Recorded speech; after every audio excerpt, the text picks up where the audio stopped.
Guys, welcome back. Podcast by a Lucky Devil, episode 3. It was a long and tumultuous battle to get episode 2 to you guys, but I hate to toot my own horn here. But did your boy deliver or what? Clip after clip after clip after clip. There's a lot of behind the scenes rigmarole. Um, but I'm a fighter, okay? I made sure that that episode, no matter how controversial, was going to be delivered to my core audience. And I want you to hold me accountable. This is what you should expect, and this is what you will come to know from me. Um, Episode 2 was fun. I think that episode 3 will be a lot more smooth behind the scenes so I can deliver this to you in a timely fashion. And it's really important to me to do so we can cover larger topics, topics that are more current, things that are going on now. I want to deliver you a fresh take that you're not hearing elsewhere. A lot of these podcasts, you tune in and it's the same thing again and again. I'm not here to reiterate conservative talking points.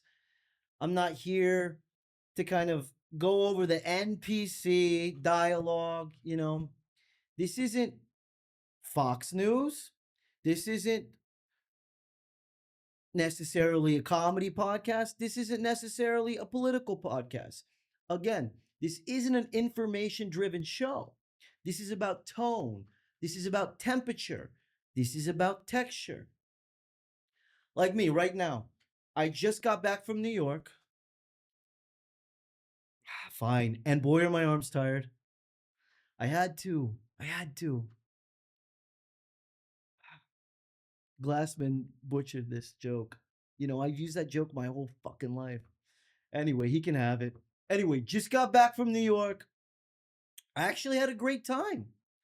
You know, I have a credit card, the Ritz Carlton card. You can't apply for it. It's a difficult process to obtain one. There's kind of an invitation, but there's ways around to get one. But it's a very rare card, and with this card, you know, like every 25 grand I spend, I get a free hotel. But even more so, they call me and they always try to get me to buy a timeshare. So finally, they called me and they booked me a deal that was like too good to be true. And so I booked a trip to New York. Now, I did this a few months back before the mayoral primaries, before little Muhammad Mandani became the soon to be, and we all know what's going to happen, mayor of New York City at the end of this year. Okay. So I booked my trip before this guy ever had a shot of winning the primaries. Well, he won the primaries.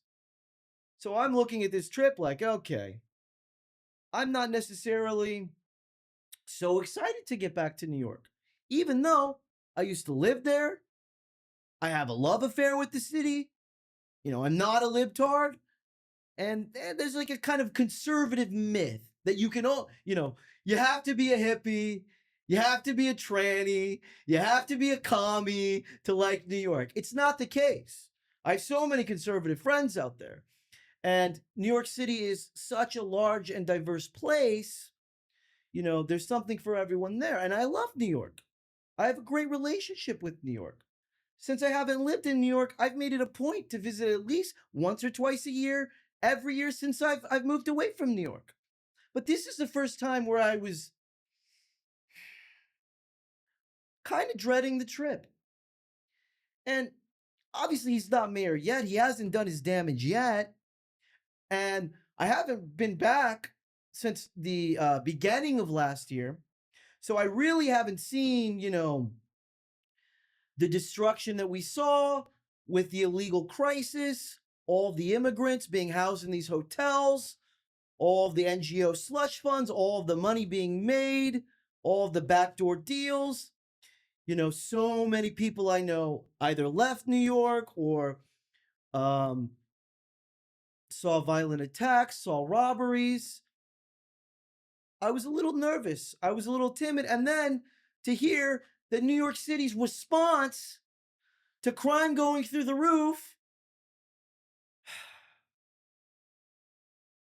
was to give little Muhammad Mamdani the keys to the city. I'm just like, I don't know. Is there a spirit of anarchy there? Don't we miss having a cupcake? You know, Magnolia Bakery is right there. Don't we want some banana pudding? Isn't capitalism kind of nice?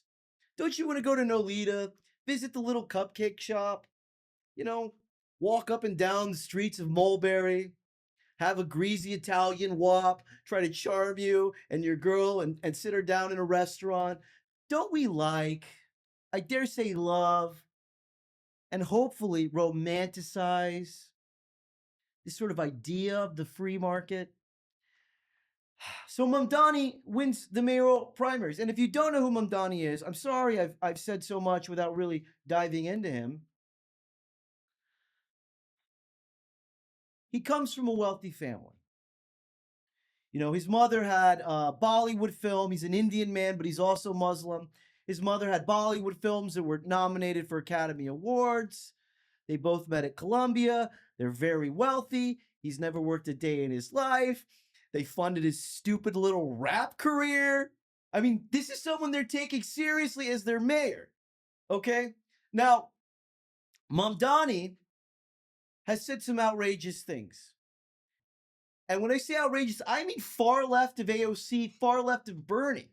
This is what we're talking about here. For instance, Mamdani has said he does want to defund the police. We've heard this before. This guy actually means it. And let's go into it a step further. On record, on podcasts, he's gone on to say that if there is a domestic dispute, he doesn't believe police should be sent to the scene. Do you understand what this means? He's gone on to say, oh, well, cops will perhaps escalate the situation that doesn't need to be escalated, that's already heated. We should send social workers instead. Now, New York City crime is at an all-time high. We saw an illegal light a sleeping woman on fire in the subway just months ago. And the response is, we're going to defund the police? Let's send a social worker to deal with this problem? He said the ultimate goal is to fully seize production. The ultimate goal is to fully seize all of the real estate so that it can then be redistributed in a sort of DEI way. I don't understand, though. I thought the left hates our government. I thought the left distrusts the United States government and hates this country. Why on earth would they then trust communist ideals to come in, seize production, seize the land, and distribute it in an actually equitable way, even if they believe that this is a good idea, which it's not? They're trusting enough that this wouldn't become an authoritarian sort of corrupt system? I don't understand. You know, but he's anti-Israel, which is, you know, that's a pro. I guess you got to take the good with the bad, right? So let's walk through this, okay? You live in New York City. There's crime. The cops are no longer there to protect you. He seized all production. He seized all land. It's a shit show. You got to get a voucher. You got to stand in a bread line just to eat. You got to hope to get on a list to find a place. You've driven all the wealth out of the city. So I don't know who's going to pay for this. You've driven all the wealth out of the city. No new money's coming in. Everyone's leaving. The buses are now free under Mamdani. All buses are free. City buses are free. What a great idea. Now the homeless have portable homeless shelters. What a fantastic idea. So all the people who are trying to get to work so that they can pay the taxes to fund all this shit have to step through human feces, blood, piss, and semen. But on the bright side, you can go home and beat your Jewish wife. I mean, maybe the guy's based. Maybe this is just a way to, I don't know, introduce Sharia law in a way that the masses can easily digest it. I don't like the idea of New York being completely anarchist. I don't like the idea of not being able to get on a bus because, uh, there's homeless people sleeping on it because the buses are now free. I don't like the idea of $30 minimum wage.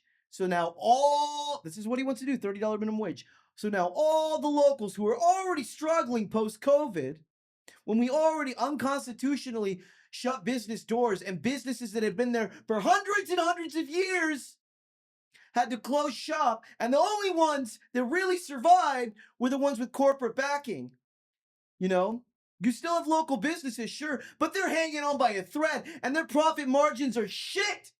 And he wants to raise the minimum wage to $30 an hour, and they think that this isn't going to destroy New York?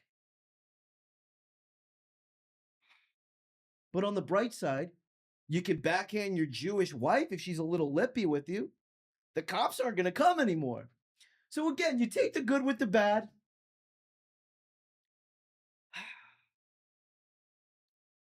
But look, I love New York City. I had a great time while I was there. They tried to sell me a timeshare, didn't work, but I got a nice trip out of it, almost free. Walked around. I had a beautiful woman with me, a very beautiful woman. We kind of did the Ye and Bianca thing. I mean, of course, I'm going to dress like Ye. I do every day, have so for 7 years. This was Ye's personal jacket. I have the photos to prove it. In fact, we're going to splice a photo in. This was Ye's personal hoodie. And this is a special hoodie. This is the hoodie that Ye wore when he flew with Nick Fuentes to Mar-a-Lago and sat with President Trump. When he embraced President Trump, this hoodie was on his body when they hugged. So if I'm not war farming, I don't know who is. So of course I was dressed cosplaying as Ye, as a critic might say. But the woman I was with, she's a trooper, and she was, I dare say, dressed like Bianca. So I have her in the wet romper, which is basically transparent, and the Yeezy, pods, the sock shoes, and, it's a nice bright day out. And I want to show her the city. So we walked all throughout New York day and night. We went from Midtown to Chelsea, the High Line. We took it into the meatpacking district. We went south into, the rest of the West Village. We cut through Greenwich Village. We weaved back in, the top of NoHo down to Nolita. We went a little bit diagonal there, then took Nolita into Little Italy, and then I weaved us up and down Soho, and then finally through the East Village. Look, we had to stop and get a foot rub at a Chinese massage parlor just to make the trip. Look, I say all this to say the entire time, and this woman is a dime. She's a bombshell. Her beauty is intimidating. Not a single man catcalled in a disrespectful way. Now, a lot of lesbians, a lot of Dominican girls, a couple black girls, because the woman I was with, she's got a great ass. They were all, doing the little clap and saying your body is tea and this and that in a very respectful way. So I was honestly a little bit shocked at the respectful nature of the men there. You know, the contrast from where I live, here in any town, USA, the juxtaposition was night and day. And, you know, I did the test. Do you know the test? The test is where when you're walking past a guy, and this is a guy that, you know, because we're dudes. We're dudes. If I see a hot chick, you know, and there's a dude around me, we both give each other the look. This is just what dudes do. So if I saw a dude where, okay, if I was next to him, would I be giving him the look about me and the girl walking by? If I saw a dude that I would probably give that look to, once we passed them, I peeked over my shoulder and they were all giving it a look.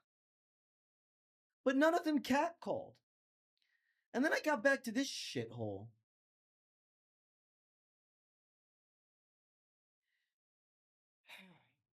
And I realized,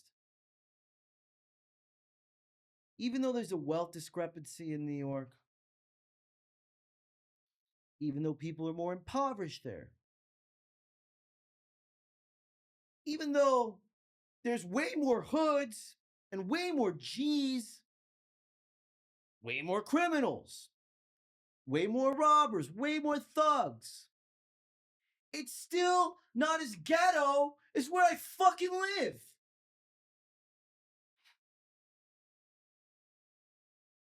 Even the brokies of New York who walk around amongst the wealth have assimilated enough to exist within polite society. But then I come back to this shithole and I realize, you know, if I was to walk around all Yeezy'd out with my token Bianca, if you will, there's no way I would have gotten 6 blocks without some fucking retard being inappropriate to the woman I'm next to and trying to cuck me in the process. It's almost like you have to live around wealth to truly assimilate. Because, you know, but from what I said here, a lot of these people, they've lived around wealth, they've never experienced it, they've never tasted it. You would think they'd have a greater disdain for it. But it's simply not the case. It's like free etiquette class, essentially, by being around it. Case in point, we're going to reference Mamdani here again. If you look at the people that voted for Mamdani, it wasn't the impoverished. Not only was it not the impoverished, it was not minorities either. Latinos and the Black community largely did not vote for Mamdani. By a mass majority, they all voted for Cuomo. Who voted for Mamdani, do you ask? College-educated white liberals that come from wealth. Mostly women. But this elite ruling class of New York, these morons, are going to perpetuate a ball rolling that will turn New York City into a third world country. And it's large enough to be considered a third world country if they pull this off. Their white guilt is so consuming and so inwardly oppositional, they're going to destroy their homeland. So, you know, I walked around New York. I had a good time. You know, it wasn't bad yet, and it will get bad. And when they tried to sell me the timeshare at the end, I looked at them and I said, listen, I would do this. The numbers look right. But I'm not coming back to New York for a fucking minute. I'm just not. And I hate to break it to you because you don't talk to a lot of conservatives. But I'm the very first voice that you're hearing that's letting you know money will not be coming into the city anymore and money will be leaving. Now, conservatives, we're proactive when it comes to this shit. The liberals are not. And the conditions will be so fucking bad, they will be reactive to it. It may not be immediately, but mark my words. And then what will the liberals do? They'll do what they always do. They come into a land, they infiltrate it with their woke ideologies. They want a large government because the government's going to look after us, even though the government never does. For whatever reason, these people that protest America largely trust our government, where they want to pay more taxes and have more programs and have more red tape. And they vote all this shit into place. The land develops a cancer. And they have no allegiance to the land. They have no alliances. These are radicalized extremists. They don't know their fucking neighbors. So when the city goes to shit, when the state goes to shit, what do? They flee. They come to conservative lands where patriots live there, who believe in freedom of speech, who know that the Second Amendment exists to protect the First Amendment. We need our guns to protect our freedom of speech. It's literally that simple. And they come to these lands that are self-governing, that are by large Christian, where the men are the priests of their households, where they're encouraged to work and build and grow. They come to our lands and they bring their ideologies, they bring their policies, but most importantly, they bring their vote. And they destroy those lands. And then they move on to the next thing. Woke ideologies are literal cancers. If you were to have a NASA telescope from another planet, let's say, and zoomed in on the United States of America and created a hyperspeed, let's say, time loop, and watched, you could literally watch high concentrated amounts of Democrats in clusters destroying populations, fleeing, and destroying new populations. And a lot of these liberals, they like to say conservatives are in a cult. Now, I'm not here to talk about Epstein. I'm not here to really go in on, up-to-date politics, recent stuff right now. Again, this isn't about information. This is about tone. This is about texture. This is about temperature. But a lot of the liberals like to say Trump voters are in a cult. Well, what have we seen in the past couple of weeks? We've seen Trump kind of go soft on the Epstein stuff. Now, I have speculations. Why? But if we are in such a cult, why are you seeing such a hyper criticism from the right, from conservatives, from MAGA, from Trump voters, from Republicans, criticizing his handling of this? We have no problem holding our politicians to the standards in which we have elected them. Did we see liberals hold Biden to any fucking standard? No. And here's the issue with liberals. They're so in la la land with the realities of the world and the realities of current news, they still look at Trump as a dictator, as an authoritarian, as a fascist. Meanwhile, on our side, those of us who voted for Trump, we know he's a moderate. Many of us are extremists too. Trump doesn't do any of our extremist policies. He's soft on immigration. His numbers are lower than Obama's. They're not even posting the deportation numbers anymore because they're so goddamn low. We're happy with what he's done at the border. A lot of us wish he'd close it at this point till we can sort things out. But we're not seeing the illegal crossings we're seeing. But we're not seeing the deportations we were promised. Not at all. I mean, our country is flooded with over 10 million people, and that's a nice estimate. We're not seeing deportations. His numbers are way lower than Obama's. So we're looking at that. We're going, he's soft. He's soft on abortion. You know, many people want no abortion at all. Trump has said his stance is 16 weeks. That's pretty fucking moderate. I know the leftists, the extremists, my body, my choice crew are triggered just hearing 16 weeks, 4 fucking months. But my point is, you look at Trump and you think he's this fucking guy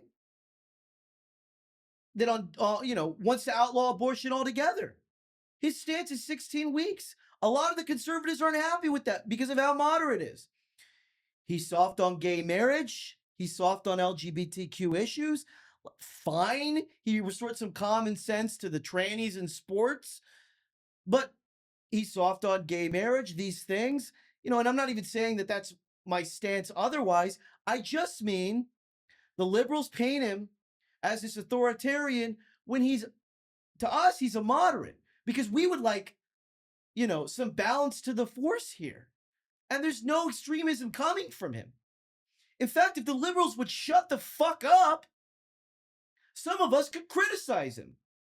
Because we're not in a cult. And we hold the people that supposedly represent us to a high standard. We are patriots who believe in the First Amendment, who believe in the Second Amendment. But the liberals don't shut the fuck up about him. So how are we supposed to criticize Trump? We're not going to give them that victory.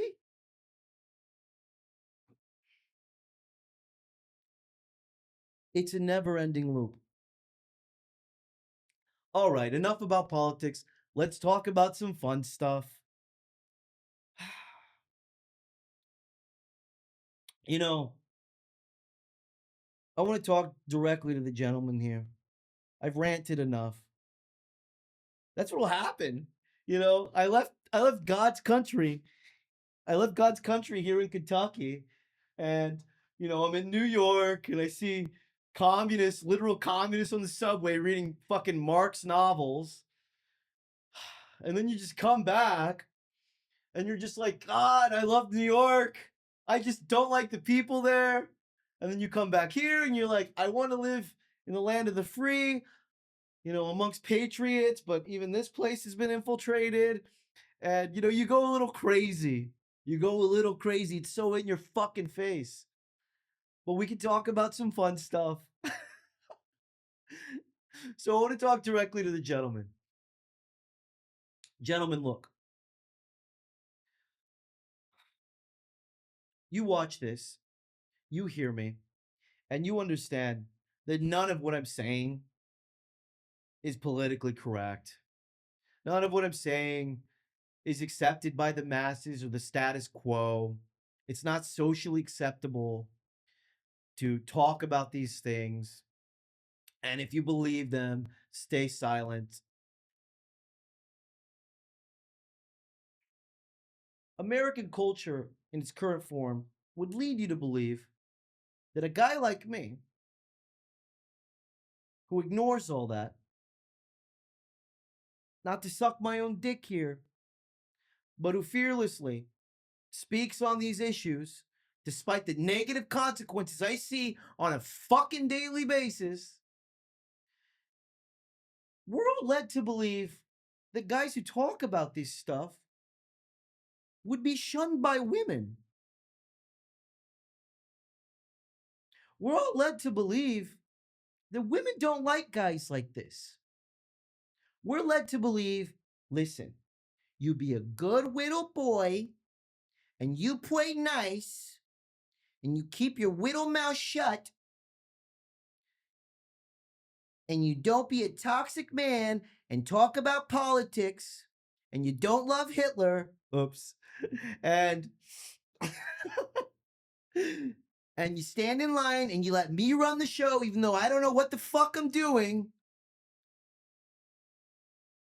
while I serve cunt, and an army of fat lesbians says, "Yes, queen." If you fall in line and you let me neuter you and you're docile, one of these days, not in the near future, and not until you open your checkbook, I'll reward you with some pussy. This is what we're led to believe. We're led to believe that no one like me could possibly get any love from the ladies. It couldn't be further from the fucking truth. I put up my first podcast. Message. Well, who's this? Oh, my ex. Oh, my prideful ex. Oh, my ex who has a boyfriend who she lives with. What could she possibly want?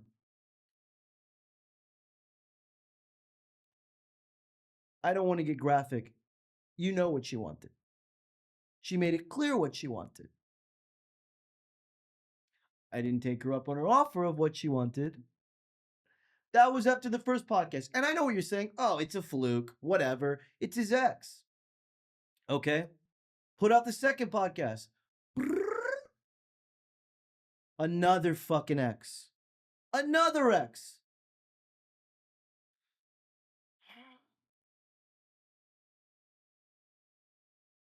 This one was a very prideful one. Who, I don't know. We entered a Mexican standoff and stopped talking. And now wants to hook up again. See, we're told to believe someone like me, there's no possible way that someone like you could have a voice and think these things and speak freely and not suffer the consequences and not be shunned by women. It couldn't be further from the fucking truth. Stop listening to them. They're not telling you what they want. They're not telling you what turns them on. They're not telling you what they desire. They're telling you what to do for them to control you. The standards and the preferences and the rules and the laws that they tell you, oh, if you do all of these things, women will love you, couldn't be further from the truth. They don't honor them. I'm living proof. Gentlemen, you got to get your balls back. Seriously. You got to get your fucking balls back. And I don't like to talk about my personal life. That's why I'm not going too deep into issues. I could embarrass people. I'm not that way. Okay? I say all this to say, listen, this idea that you can't be yourself, that you can't be a man, is crazy. I mean, even the liberals in New York say you can beat your wife again. Oh, God. Can you imagine just coming home and beating your Jewish wife in New York now? You're like, oh, money's tight. I had to dodge a homeless guy on the bus. I'm about to lose my business because I gotta pay some retarded Gen Z bitch $18 an hour. It's a fucking nose ring. I'm about to lose my fucking business. Well, Mondani says the cops aren't gonna come now for domestic disputes. It would only escalate the situation. So I guess I can beat my wife to get the stress out. God, maybe it's worth it. Maybe it's worth it to live through hell just so you can, get the stress out by beating your wife. Guys, look. Do I agree we should be beating our wives? Am I actually promoting it? Am I not really just telling an off-color joke? Sure, that's true. Obviously. I mean, if you have half of a brain, but from what I've gathered, the more of a monster you guys make me, the sexier I become. Look, don't hate the player, hate the game. Guys, I'm trying to put you onto some game here. These are free cheat codes. You know, a couple years back, oh God, I can't believe I'm saying this. A couple years back, I had a one night stand with a woman. And it it became painfully obvious to me during our night together that she wasn't the brightest. Okay, whatever. We have our one night stand. She hits me up a few times after. She's really attractive. She's hot. The timing didn't work though. I never took her out again. So some time goes by. We lose touch. About 6, 7 months later, at the time we were connected on Instagram, I see she's pregnant. Then I see a picture of the ultrasound. Then I look at the due date of the baby, and I'm great at math, but you don't necessarily have to be great at math to see what's going on here. And the due date of the baby was like 9 months and like 5 days from when we fucking hooked up. And I'm like, what's going on here? Did something happen? Am I a father? Are they going to reach out to me? Well, they have the baby. The baby's like almost on the day, like 9 months from when we had sex. No phone call, no nothing. And I'm like, well, she's kind of a whore. I mean, if it was me, surely I'd have heard something by now. I mean, surely she would have seen me as a mark. Something. Nothing. Well, some time goes by. I start to run into them. It's like they don't even remember me.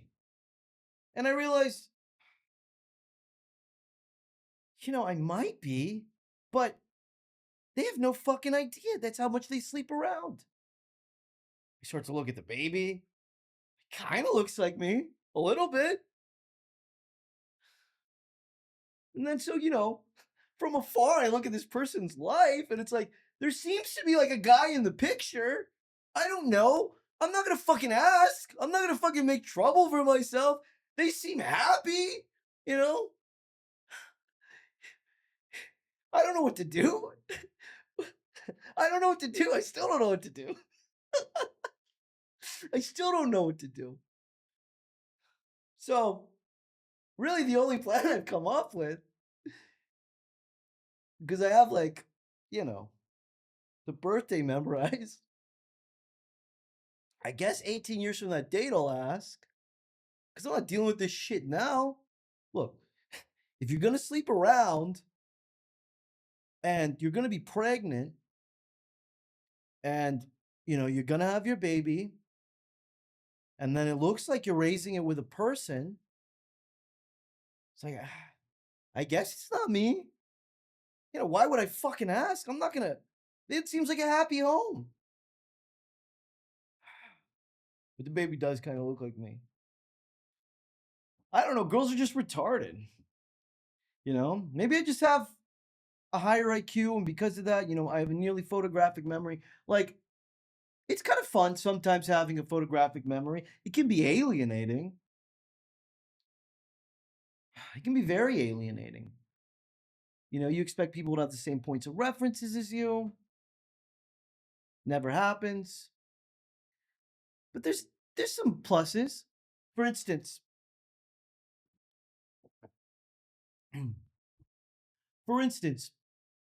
I remember high school, which was a long time ago for me. I'm an old chunk of coal. Shout out to Norm MacDonald. I'm an old chunk of coal.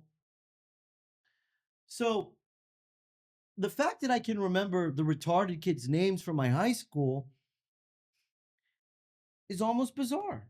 I mean, full names. High school was like 20 years ago for me.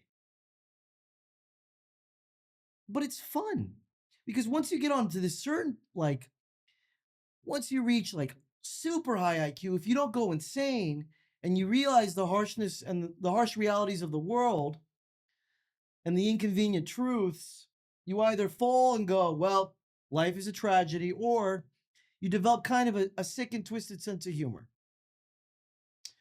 You know, whenever a girl is blowing me up and I want nothing to do with her, and I don't want her fucking name in my phone, I just name her after the retarded kids from my high school. Sammy Sanders blows me up on a monthly basis to sleep with me. Now, it's not Sammy Sanders with the deformities and the Scary Movie 2 hand from my high school. It's another Sammy Sanders, one that I've knighted as Sammy Sanders. You know, I'm reminded of this girl I was seeing for a minute, and it was a great relationship, but it was never meant to be anything. And I'm reminded of her because National Women's Day just passed. Now, I don't know what these fucking days are and who's deeming it. Sometimes I think, like, because there's so many days now: National Donut Day, National Women's Day, National Go Buy a fucking Persian Rug Day. I just think it's some bored Gen Z girl who has a marketing degree who works at some fucking company, some advertising firm, who knows they don't really need her there and just keeps inventing things so she has a job, you know? That's really what I suspect. So they had National Women's Day the other day, and I was dating this girl, and it was the first time I'd ever heard about National Women's Day. And it was a Thursday. It was a Thursday, landed on a Thursday. And I remember I was at home, and I don't drink. I'm sober. I've been sober for nearly 11 years. It'll be 11 years, maybe by the time this comes out. And she came home. Again, it was Thursday. It was like 8 p.m. She came home obliterated, wasted, drunk. And let's call her Jenna. I'm like, Jenna, what the fuck is going on here? Why are you wasted? It's fucking 8 p.m. on a Thursday. What were you doing? And she's like, I was out. I was out. And then we're going to disguise the name here. I was out with Mandy celebrating National Women's Day. I was with my roommate, Mandy. We were celebrating National Women's Day. I'm like, what the fuck is National Women's Day? What are you talking about? She says, well, we went out for cocktails and we just celebrated being women. I go, what does that mean? Celebrated being women. What are you talking about? Well, you know, we had a few espresso martinis and we were just, you know, we were just women and we were celebrating. I'm like, you're not fucking saying anything. What are you talking about? National Women's Day. Because from what I can fucking gather, it sounds like you took your stupid cunt roommate and got overpriced cocktails downtown and just drunkenly said the word woman back and forth to each other. Sip here, women. Sip here, women.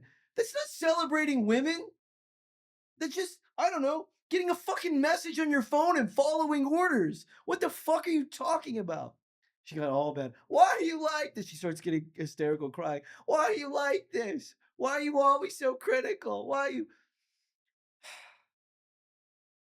She's like, I can't believe I told that story. Fuck National Women's Day, okay? I'm sorry. It's not a real thing. I mean, how is that celebrating women? I was gonna abandon this topic, but honestly, how the fuck is that celebrating women? You know, National Women's Day. Go volunteer your time at a battered women's shelter. What are you talking about? You drank overpriced cocktails downtown. Shut the fuck up. You're not celebrating women. You're part of a retarded algorithm. That's it.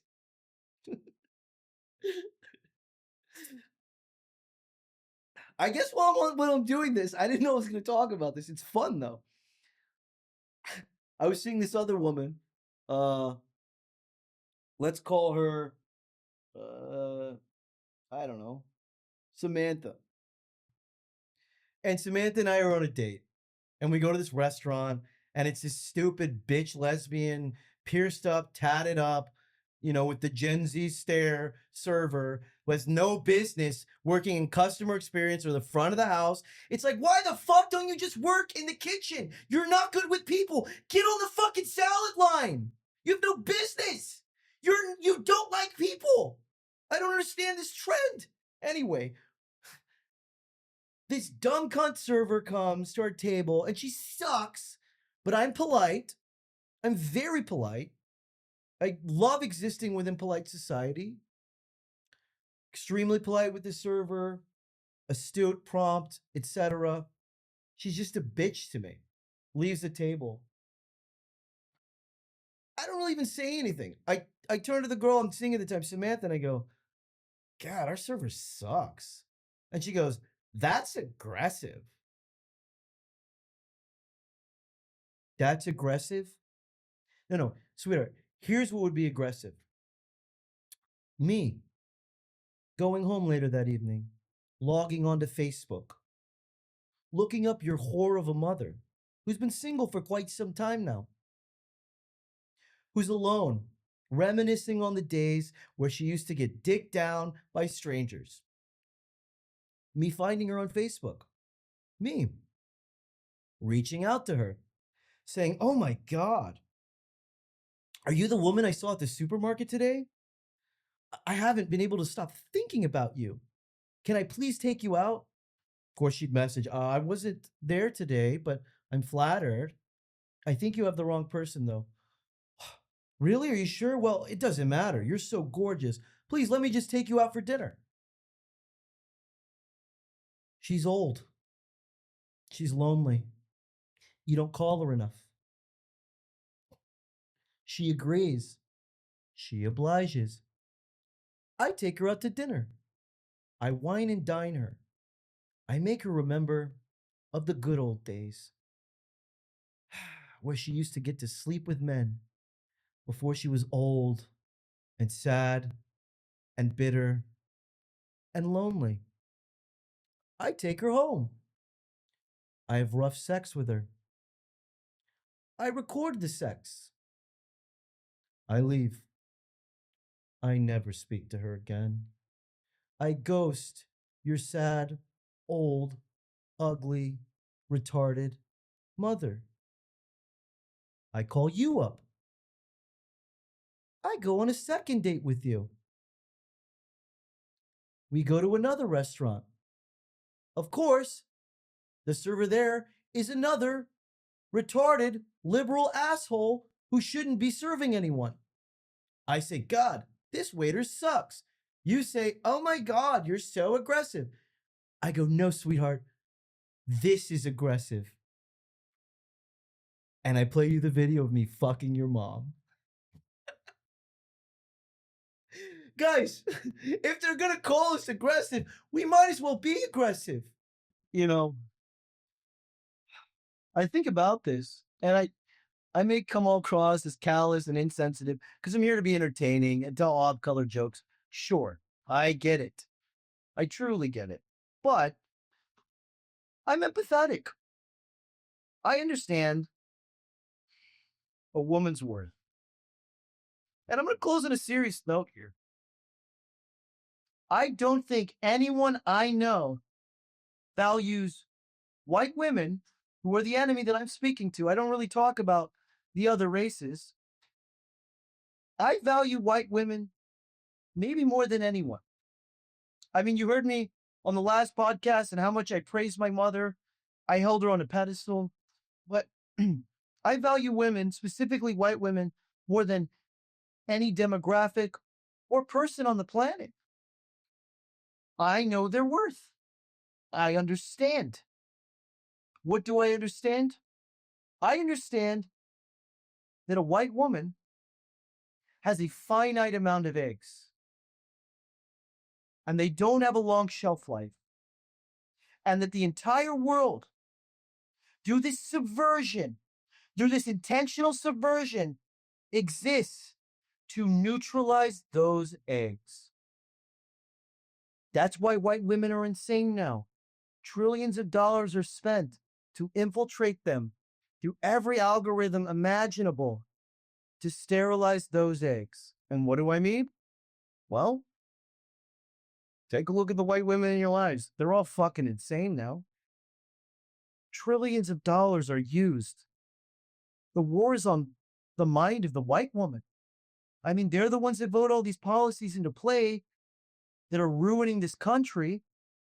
They're losing this war. But the war is because white women don't know their value.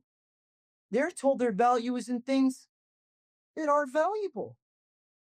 The algorithm exists to destroy the white woman's egg. They're told, abort your egg. They're told, don't have children. They're told, become lesbians and don't see men. They're told, and again, my mother's Mexican, they're told, at worst, if you're going to reproduce, make sure it's a mixed race child.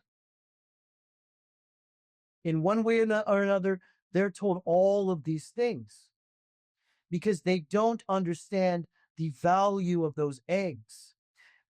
And the value of those eggs is aligning up and matching with a partner that can help you fertilize those eggs and carry on your beautiful lineage. Now, this isn't me saying one race is better than the other or this or that. I'm not here to do that. What I'm trying to say is that people who exist and fund to attack this, they believe that. They believe that by getting rid of the white race, we can eliminate Christian ideologies. So the easiest way to do that is to go to war with these white women. Ladies, I'm being fucking serious with you here. Know your worth. Know your value. Look at the world around you. Isn't it fucked up? As much as they say, celebrate your womanhood, where in your algorithm are you encouraged to step into your femininity? You hold so much value. You have those precious finite eggs ready to be fertilized by a Christian man that you can build with. You're told to abort them. You're told not to have children. You're told to have same-sex relationships. You're told to match up with partners that share very little with you. You know that if you had a mixed-race child, it wouldn't even be able to donate a kidney to you because you're so far different DNA-wise? You'd have to go find a donor from a stranger? Ladies, this isn't about supremacy or eugenics. My point is, the war is on your mind. Know your value. You are being attacked from every angle by people that hate you and don't want the world to ever have anyone that resembles you again. And if you have daughters, you owe it to them. You owe it to them to look into what I'm saying. Because if you don't, the world that they're going to grow up in is going to look so vastly different. They are going to see persecution on a level that no one has ever seen.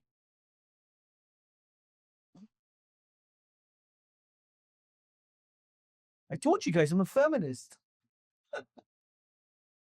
This is what a feminist looks like, you fucking idiots. Put some clothes on. You really think encouraging women to get on OnlyFans is feminist? Huh? So let me get this straight. You're encouraged to get on OnlyFans and be a sex worker And then in your free time, go protest Israel and say free Palestine. Now, while I agree with protesting Israel, what I want you to understand is the CEO of OnlyFans is a Zionist. So,